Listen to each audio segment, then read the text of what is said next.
I would like if you all could just imagine for a moment a football game. A game between two teams. But the thing about this game is one team has equipment. They have helmets, shoulder pads, cleats, while the other team doesn't have anything. Not even a mouthpiece. This is a pretty accurate description of what it's like for workers in this country who try to form a union. It's not only that the companies have all kinds of advantages, but it's that the workers are so vulnerable to abuse and injury, so much so that for many of us, we don't even want to play. The Employee Free Choice Act will help even the playing field. Now, despite all the media attention and the lobbying wars in D.C., I'm not sure that people really understand what it's like to form a union. I've personally been through 2 unsuccessful campaigns, and I think if people really knew what I had to go through, they'd understand why we so desperately need this bill. For the last 24 years, I've worked at a plant in Hampton, where we manufacture parts for commercial and military planes. But over the years, we've steadily fallen behind. When I first started working there in 1985, I was making a good wage and had full medical coverage. Now, I'm making $2 an hour less in real wages, and I pay close to $300 a month out of my pocket every month for health care. Retirees' pensions are not enough to live on either.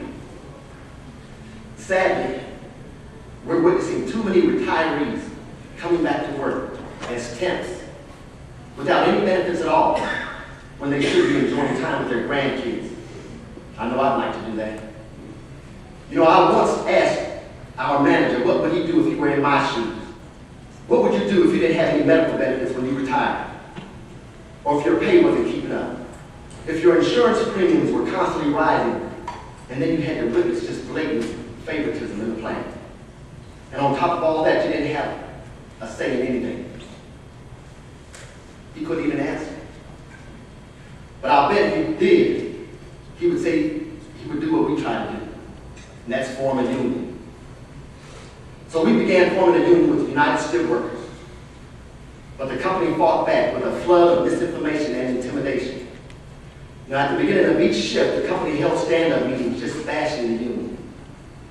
Lawyers and consultants came in and they coached our supervisors on what they should and could say to discourage the union.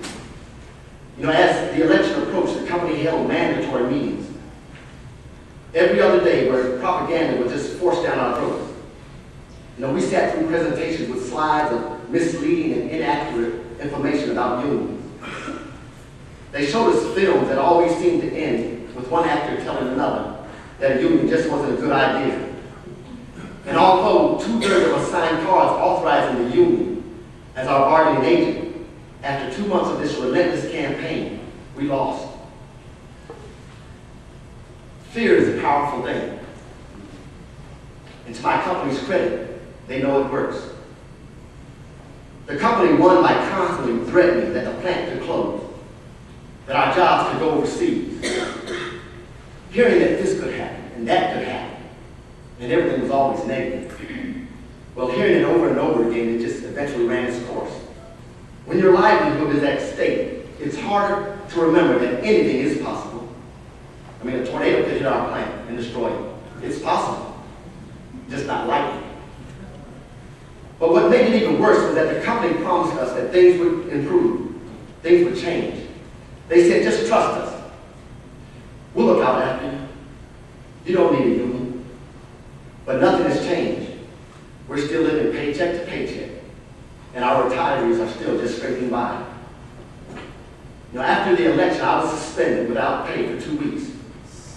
The union took my case to the National Labor Relations Board, and the company was found guilty of 3 unfair labor practices. I was awarded back pay. They also had to post a notice in the cafeteria explaining what they did. And right now, this is considered adequate punishment for breaking the law. In my opinion, I don't think that would prevent a 7-year-old from doing wrong, let alone a Fortune 500 company.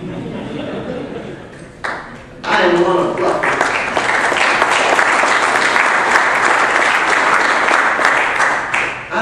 roughly 31,000 cases in 2005 where management illegally threatened, coerced, or fired a worker. And unless you've ever experienced an organizing drive for yourself, I think it's hard for you to even imagine what goes on inside the four walls of that plant. In my experience, and clearly I'm not the only one, the company has all the power, and they don't mind abusing it. Management once accused me of trying to destroy the company. That's not what I'm trying to do at all. You know, I see workers every day being mistreated by a company who doesn't really care about them. I see what the blatant favoritism is doing in our plant. I see what low morale is doing. And when you're making airplane parts, low morale goes along with low quality. You can't afford it. I want to improve what I do, and I want to improve what's going on in my plant as well. We're still trying to fight for a union because in exchange for many years of hard work, we want a chance to bargain for livable wages. But more importantly, we want respect and a voice.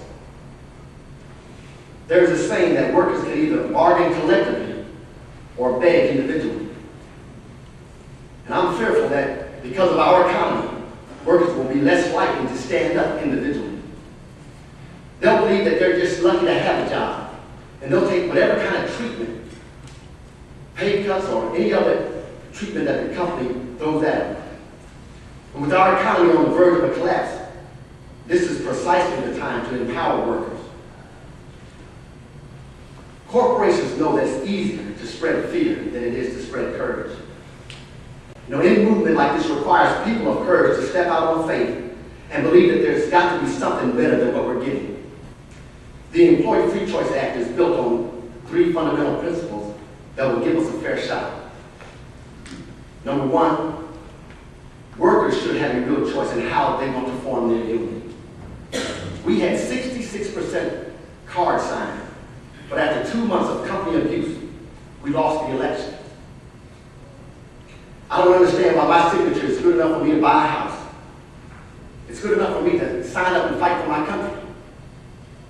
But it's not good enough for me to show that I want a union in my plant. Number 2, there should be real penalties for violating the law that actually discourage companies from doing it. You know, posting a notice in the cafeteria was a ridiculous punishment for suspending an employee. And finally, number 3, I'm told that close to half the time workers do get a union, they never get a first contract because companies stall just long enough for the union to be decertified. There needs to be a way to stop those delays and a way to encourage both parties to negotiate in good faith so that once we get a union in my plant, and I know we will, it'll mean something. In closing, you know, before I started working at the plant, I spent 4 years in the Marine Corps in the infantry. I had a chance to travel around the world a lot. I love this country. I love what it stands for. I love the American dream. You know, a dream that tells me that if I'm willing to work hard, I can own a house. I can send my children to college. I can retire one day with dignity.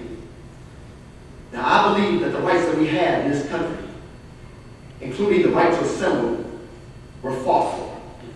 The National Labor Relations Act in 1935 made it the law of the land to encourage workers to form unions. Yet, over the last 60 years, and especially during the last 30, our labor laws have been whittled away. Now it's time to fix it. Now it's time to even the playing field and give workers the opportunity to organize. I don't think we should stand by as corporate America flexes its muscles and tries to defeat a bill that restores fundamental rights to workers. Once again, I want to thank each one of you all for your time and for your concern, but most importantly, for your support of the Employee Free Choice Act. Thank you.